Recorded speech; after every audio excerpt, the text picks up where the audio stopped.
राजनीतिक आर्थिक प्रतिवेदनको विषयमा खास गरी अर्थमन्त्री डाक्टर स्वर्णिम वाङले ल्याउनुको खास गरी संहिताका सवालमा जे मुद्दाहरू राष्ट्रपतिले उठाएको छ नि पब्लिकलाई आधार मानेर बेस मानेर त्यसलाई अलिकति क्लियर गरिदिनु अझै कन्फ्युज छन् के कोही यो प्रदेश खारेज गर्ने इस्युमा अगाडि बढ्यो भन्छन् फेरि सभापतिले करेक्सन गरिहाल्नुभयो होइन यसलाई अलिकति क्लियर गरिदिनु न। सबभन्दा पहिला त हामीले यो प्रथम ऐतिहासिक महाधिवेशन सम्पन्न गरेका छौँ। 48 महिनाको राजनीतिक यात्रा पार्टी स्थापना गरेर 48 महिनाको राजनीतिक यात्रा यो राजनीतिक जगतमा निकै छोटो हुन्छ। जहाँसम्म महाधिवेशनमा प्रस्तुत भएको उपसभापतिज्यूको राजनीतिक प्रतिवेदनको कुरा हुनसक्छ, अर्थ राजनीतिक प्रतिवेदनको कुरा हुनसक्छ, या सभापतिज्यूले प्रस्तुत गर्नुभएको राजनीतिक प्रतिवेदन, यो दुईटै बिचमा रहेर यहाँहरूको प्रश्न विशेष गरी जनताको प्रश्न भनेको संहितामा राष्ट्रपा कहाँ उभिएको छ त, राष्ट्रिय स्वतन्त्र पार्टी कहाँ उभिएको छ त, र प्रदेश संरचनालाई कसरी हेर्छ भन्ने प्रश्न नै अहिलेको सबैभन्दा ठुलो प्रश्न हो जस्तो लाग्छ। हामीले स्थापना कालदेखि बारम्बार भनिरहेका छौँ राष्ट्रिय स्वतन्त्र पार्टी यी संहिताको पक्षमा पूर्ण रूपमा उभिएको छ, ती संहिताको जगमा स्थापना भएको पार्टी हो। त्यसकारण संहिता यो देशको यतिखेरको यो शासन व्यवस्थाको मूल आधार हो। यो व्यवस्थाभित्र हामीले अवस्था सुधार गर्ने कुरा गरेका छौँ, व्यवस्था विरुद्धमा हामीले कहिल्यै कुरा गरेका छैनौँ। त्यसो भएको हुँदाखेरि संहितालाई पूर्ण पालना गरेर प्रादेशिक संरचनामा भएका प्रदेश सभा खारेजी भन्ने शब्दले यहाँनिर भ्रम सृजना गरेको कन्फ्युज गराइ भनेको छ। हामीसँग 3 तहको संहिता यतिखेर अभ्यास गरिरहेका छौँ, सङ्घ, प्रदेश र स्थानीय तह।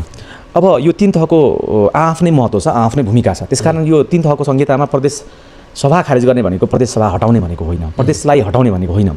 3 तहको संहिता विद्यमान 3 तहको संहितै रहन्छ, तर प्रदेश संरचनाको प्रदेश सभा जहाँ 550 जना सांसद हुन्छन्, त्यहाँ पनि ठुलो मन्त्रीमण्डल बन्छ, त्यसपछि एकदमै भद्दा र त्यसपछि राजनीतिक दलले आफ्ना कार्यकर्ता व्यवस्थापन गर्ने ठाउँभन्दा अरू केही कुरा भएन। आर्थिक रूपमा भार जस्तो देखियो, जनतामा त्यसले प्रोडक्टिभ काम गरेको देखिएन। त्यसकारणलाई चुस्त बनाउन कसरी गर्न सकिन्छ, अथवा विद्यमान भइराखेको प्रदेश सभा 550 जना सांसदको सभालाई कसरी व्यवस्थित गर्ने, कसरी यसको पुनर्संरचना गर्ने भन्दै गर्दाखेरि त्यो प्रदेश सभा खारेज गर्ने भनेको हो, प्रदेश खारेज गर्ने भनेको होइन।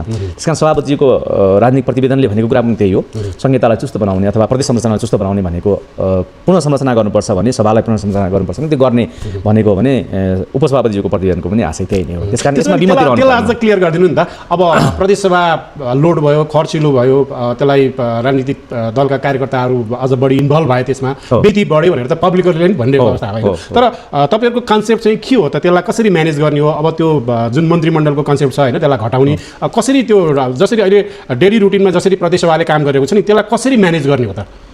यसमा निकै ठुलो राजनीतिक बहसको आवश्यकता पर्छ नि, तर केही कुराहरू चाहिँ इच्छाशक्तिले नै फरक पार्छ। अहिले हेर्नुहोस् त, सङ्घमा हामीले राष्ट्रिय स्वतन्त्र पार्टीले सरकार सम्हाल्ने बित्तिकै हामीले 25 जना मन्त्री, 22 वटा मन्त्रालयहरूलाई रहेकाहरूलाई घटाएर हामीले 18 मा ल्याउने भन्यो। 18 मन्त्रालय बन्दै गर्दाखेरि त्यसको प्रभाव अहिले प्रदेशमा देख्न थालेको छ। भनेको सरकार निर्माण गर्ने प्रक्रियामा, मन्त्रालय गठन गर्ने प्रक्रियामा पनि अहिले स्वतःस्फूर्त रूपमै 25 वटाबाट 8 वटामा जाने, 7 वटामा जाने, 10 वटा जाने बहस चलिसकेको छ। यो एउटा सकारात्मक पाटो हो। भनेको यसले अनावश्यक खर्च र दोहोरोपन त्यहाँ चाहिँ यसले अन्त्य गर्छ। किनकि हामीसँग हाम्रो त्यो समग्र पाटलाई हेर्दै गर्दाखेरि सङ्घमा भए जति नै मन्त्रालयहरू प्रदेशमा चाहिन्छन् कि चाहिँदैनन्, यी प्रश्न थिए। त्यति नै मन्त्रालय खडा गर्दै गर्दा, त्यति नै मन्त्रीहरू खडा गर्दै गर्दा त्यसले प्रभावकारी रूपमा काम गर्छ कि गर्दैन भन्ने कुराको प्रश्न एकदमै थियो। यो प्रश्नको जवाफ लगभग यसले समाधानको बाटोतिर जान थालिसकेको छ, एक किसिमको सकारात्मक प्रभाव परिसकेको छ पनि। अब ल मेकिङ प्रोसेसमा सङ्घमा अहिले हामीसँग 275 प्लस 59 जना राष्ट्रिय सभामा हुनुहुन्छ भने प्रदेश सभामा 550 जना ल मेकर्स हुनुहुन्छ। ल मेकर्स हामीलाई त्यहाँ चाहिन्छ कि चाहिँदैन, एउटा प्रदेशमा त्यति चाहिन्छ कि चाहिँदैन, सबैभन्दा धेरै ठुलो प्रश्न त्यहाँ उठेको। यो 550 जना ल मेकर्सहरूबाट बनेको प्रदेश सभा यसलाई खारेज गरेर अर्को संरचना, सुस्त संरचना बनाउने हो कि, अथवा त्यो त्यहाँको ल मेकिङ प्रोसेसमा कसले काम गर्ने, कसरी इलेक्टेड बडी बनाउने भन्ने कुराको चाहिँ यसको लागि चाहिँ विरोध छलफल आवश्यक पर्छ। र त्यसपछि त्यो बहुआमिक छलफल गरिसकेपछि प्रदेश सभाको पुनर्संरचनाको पाटोमा टुङ्गो पुर्याउन सकिन्छ। राष्ट्रिय स्वतन्त्र पार्टीले स्पष्टसँग उठाएको कुरा के हो भने, यथास्थितिको प्रदेश सभा निकै भद्दा भयो, यो प्रोडक्टिभ भएन, खर्चिलोको पाटोमा मैले बेसी खर्चिलो भयो र यसमा चुस्तता भएन। त्यसकारण यसलाई प्रभावकारी बनाउनको लागि त्यो प्रदेश सभा पुनर्संरचना गर्नुपर्छ भनिएको। तर पुनर्संरचनाको ठ्याक्कै कस्तो हुनुपर्छ भन्ने कुराको मोडल चाहिँ अहिले फाइनल भएको छैन। विगत राजनीतिक संवाद र संवाद पछिका ती सबै पाटोबाट निकालेको निचोड नै त्यसपछि मात्र तय गरिन्छ। त्यसैमा स्थानीय तह पनि जोडौँ त, स्थानीय तहको इस्यु पनि आइरहेको छ। अब त्यहाँ पनि त्यही खालका ट्रेनहरू, त्यही खालको म्यान पावर स्थानीय तहमा पनि होइन, त्यहाँ पनि आर्थिक हिसाबले अलिकति बोजिलो होइन, त्यसमा पनि त केही इस्युहरू उठेका छन्। त्यो पनि सँगसँगै यो र यो अब जस्तो तिनै तहका स्थानीय सङ्घ, प्रदेश र हामीले स्थानीय तहका कुराकानी गर्दाखेरि त्यो पनि त्यसमा जोडिन्छ होइन? होइन, स्थानीय तह चाहिँ बेसी प्रभावकारी भएको अहिले महसुस भएको छ।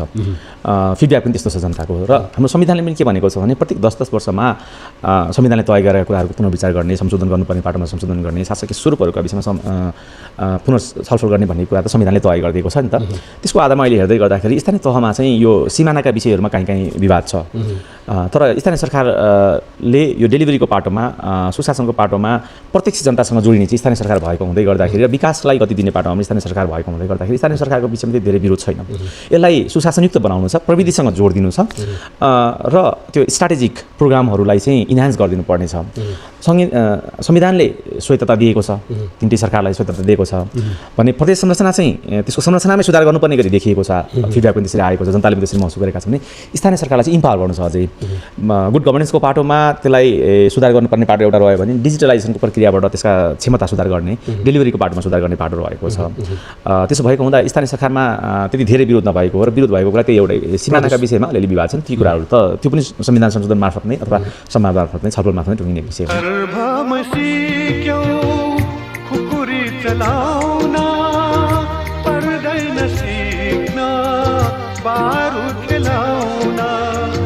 नेपाली हौ तिमी संसार जित्ने, पर्दैन वनको काँडालाई तिखार्न। अब खुकुरीसित कलमयो दिन्छु तिमीलाई मेरो निशानी। वीरताको चिनो, वीरको सन्तान, शहीदको रगत, लाहुरेको निशानी।